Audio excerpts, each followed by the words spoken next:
Hi everyone, welcome to Explore from Indoors. Today we're going to be talking about the US and guns, and why more often than not those two things seem to go hand in hand. We're going to talk a little bit about the history to understand how we got where we are today, and also what you can expect should you choose to travel there.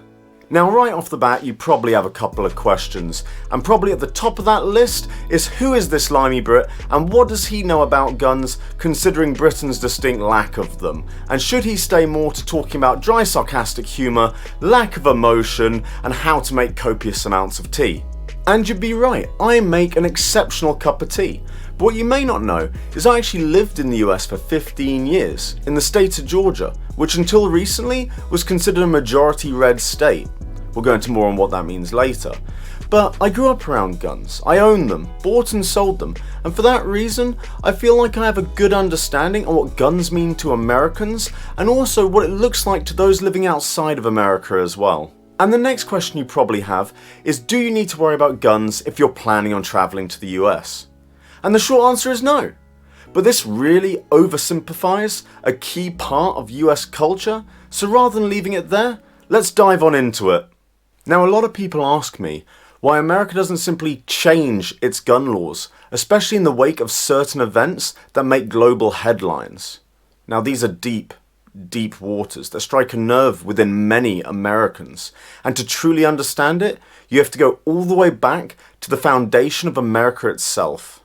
America's War of Independence against the British was not only an expression of their dissatisfaction with being taxed while having zero representation, sorry DC, but it also acted as a catalyst for something much greater, the Constitution. This document can be considered the heart and soul of America, but the bit we're interested in today is the Second Amendment, or more generally, Americans' right to bear arms, which is also their legal right to own guns.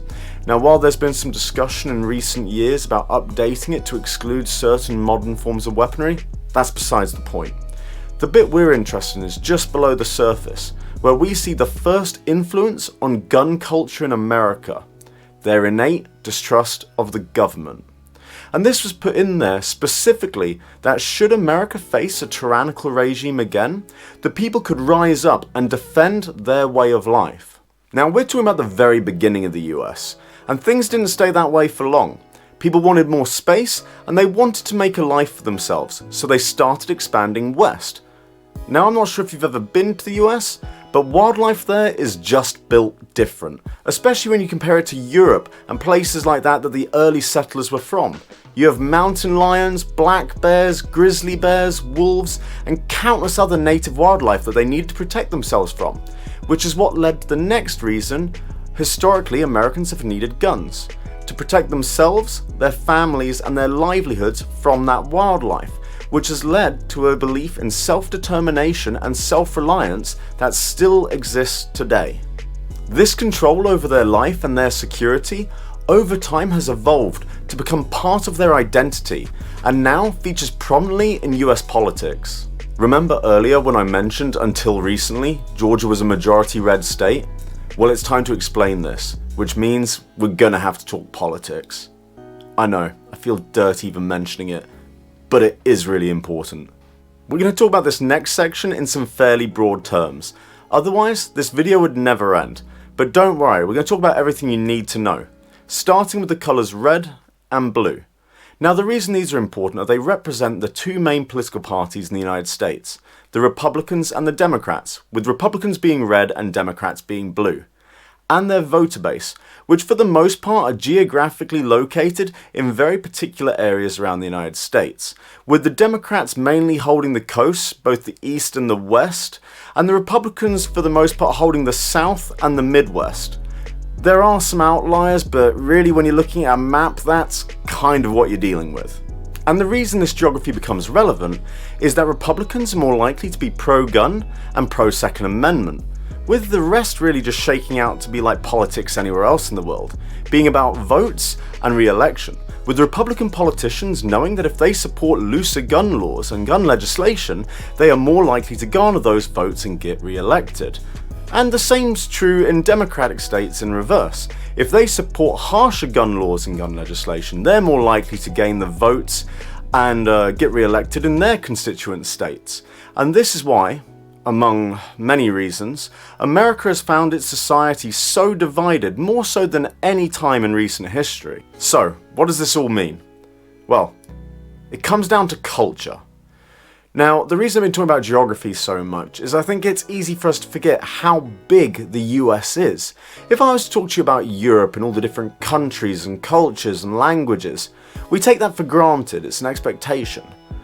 But I think we often forget that when we talk about the US. And actually, when you make that comparison, it's quite easy to see how you could have such differing opinions on gun control across the country. But that's also one of the reasons I think it'll be so hard to change, because it's culture. And culture is what makes people who they are. And people aren't ready to change or move away from that. And that is why we just have to learn what our expectations are from the US in regards to that gun culture. So what does this mean for you, the intrepid traveller? Well, it means you should approach the US like anywhere else in the world. You travel to explore and see and experience new things, and you can absolutely do that. Just if you're travelling Africa or Asia or anywhere else for that matter. But it does mean you should be aware and plan accordingly.